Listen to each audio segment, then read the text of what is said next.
Extra marital अफेअर्सचं प्रमाण एवढं का वाढतंय? एक्स्ट्रा शब्दच आहे ना, एक्स्ट्रा मिळतं ना सगळं, एक्स्ट्रा चीज, एक्स्ट्रा मायोनेज. सी ॲड्रिनलिन रश असतं एक शरीरात, एक ॲड्रिनलिन असतं.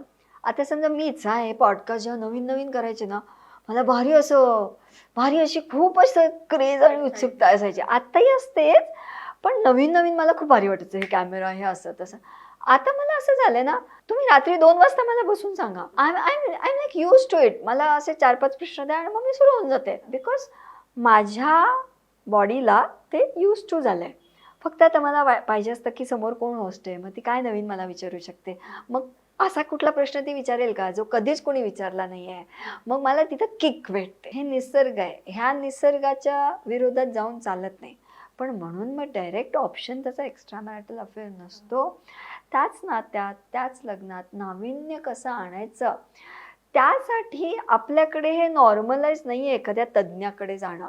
म्हणजे घराचं इंटिरियर लोक दर 6 महिन्याला बदलतील. आपण गृहीत धरतो की मला माझ्या नवऱ्यापेक्षा, मी माझ्या नवऱ्याला जितकं ओळखते कोण ओळखणार, त्यालाही तसंच वाटतं. हिडन प्रॉब्लेम्स कधी पॉपअप होतील तुम्हाला कळणार सुद्धा नाही की कधी वाळवी लागली आहे तुमच्या नात्याला. कारण तुम्ही स्वच्छता केलीच नाही, तिथं धूळ बसत गेली, तुम्हाला माहीत पण नाही. आणि कधी तिसरा व्यक्ती जेव्हा त्या नात्यात टपकतो, मग तुम्ही जागे होता.